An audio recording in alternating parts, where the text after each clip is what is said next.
was able to make this interesting discovery. Here, by the way, is another scene inside the tunnels. You can see they're quite vast and still really quite rough and primitive inside. But deep, deep within, they began to get narrower and narrower, and then finally they came to a door. And this door was locked, and it was padlocked.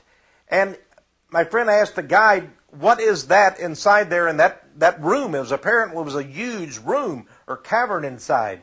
And he said, that is the Freemasons' Hall. And once a month, he said, the Grand Lodge meets there. These Masons meet under the earth, deep down in Zedekiah's cave. And then he looked and he found this, the amazing thing. He found this plaque on the wall, evidently in Hebrew and English, that told a little bit about the Freemasons' Hall. The Masons, the Masonic Lodge, actually meets deep under the earth in the cave of Zedekiah. Well, how appropriate for Freemasons. Here's an article that came out of, I got this out of the book, Secret Societies and Psychological Warfare by Michael Hoffman. I want to give him credit, pages 50 and 51. This article out of the Canadian Jewish newspaper back in 1990, page 29. Picture of a Mason. You can see all of his regalia, his apron and so forth, and the sash and so forth. It says, Cohen, Samuel H. Cohen, is named to the Grand Lodge. And this article says, Samuel Cohen, a native Torontonian from Toronto, an active community leader, recently became the third Mason in the organization's history to become the Canadian representative to the Grand Lodge of the State of Israel. And he says, the lineage of modern Masons can be traced back to the stone masons and builders of the Middle Ages. Very interesting. It says more than 200 Masons from the Grand Lodges, the lodges in Ontario and in other places in Canada, attended a reception in Cohen's honor. It says 2 of the lodges in Ontario, the Mount Sinai Lodge and the Palestine Lodge, are predominantly Jewish. In other words, they're almost all made of Jews, the Masons in those 2 lodges there in Ontario, Canada. They went to a reception for Mr. Cohen. So the Grand Lodge of Jerusalem of Israel actually has representatives from all nations of the world. And this was the Canadian representative. Let's look at some of these Masons in the Middle East area then who have affected world history. Here is the king of Jordan, King Hussein. He died recently of cancer. Here's a picture, I'm sure, sorry it's not too clear, of Shimon Peres, who is a Mason. And he is right here, Shimon Peres.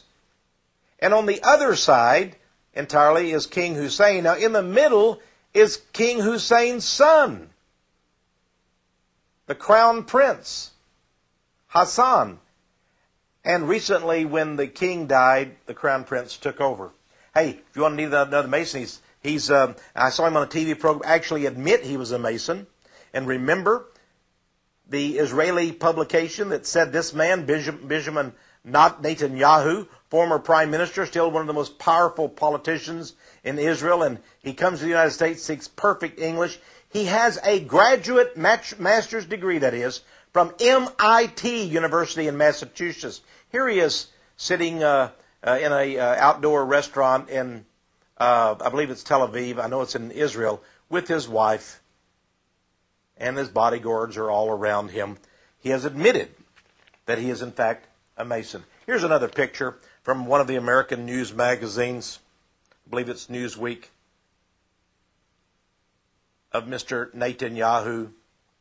And then here's a picture in a Jewish publication called the Jerusalem Post of Netanyahu. And there he is with one of the Jewish rabbis who is a member of the Knesset, the Shas party, one of the very orthodox Jewish parties in the Israeli parliament. Here's some more pictures for you. Here is the secretary under President Clinton, our secretary,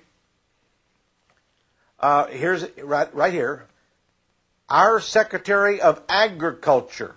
And the caption says, the Agriculture Minister of Israel, Raphael Atan, is seen with the U.S. Secretary of Agriculture, Dan Glickman. Let's get a little close-up of that again.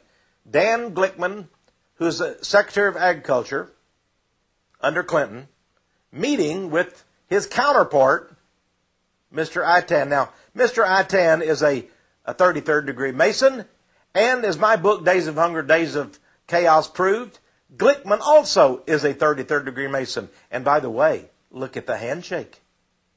Yes, it is. It's a Masonic handshake. Oh, they have their secret ways of communicating, do they not? Here's another picture, very interesting. This is King Abdullah II. He has taken over now the kingdom of Jordan. King Abdullah II, they call him. Remember I showed you the picture of the crown prince? His father, King Hussein, died. Now it's King Abdullah II. And he's giving a nice little Masonic handshake to the former Prime Minister of Israel, Ehud Barak. Ehud Barak. Well, who would ever thought the king of Jordan, a Muslim, would be so Masonically connected with the Prime Minister, former Prime Minister of Israel? Now we have another set of pictures here. Here are two more Freemasons for you. There is Rabbi Lau, the chief rabbi of Israel, and he's meeting with none other than Mubarak, the president of Egypt. Well, he's a Muslim. And there he's meeting with the chief rabbi. And look at that hand sign of the rabbi. Interesting. Well, we go on more. This is, by the way, that was from the, I want to make sure you understand, that was from the Omega Times newspaper, January 1998. Now we have something interesting. This is the Council on Foreign Relations journal. This is the actual yearbook that the Council on Foreign Relations in New York City, the most powerful men in the world meet, the Rockefellers and all the others.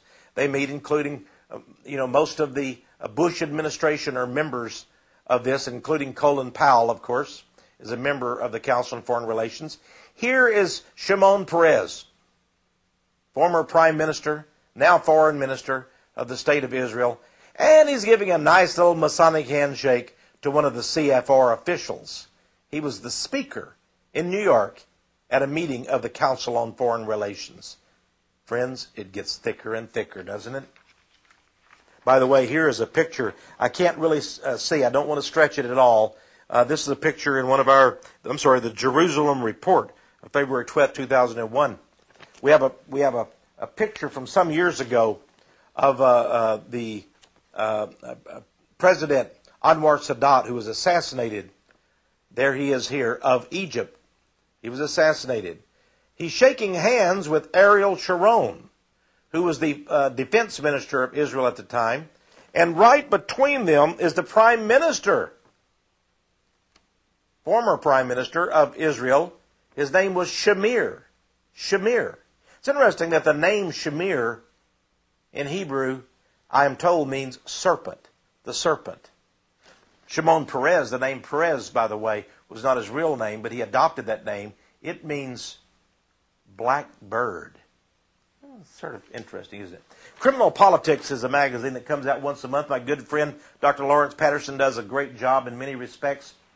He's talking about Robert Dole, former Senate Majority Leader when he ran for president. It says Dole sought the Israeli backing, but it was rejected. They chose Clinton instead, and that may be one of the reasons why Dole lost the election. Here's from an article in the Washington Jewish Week newspaper. It says, Dole at B'nai B'rith promises closer ties to Israel.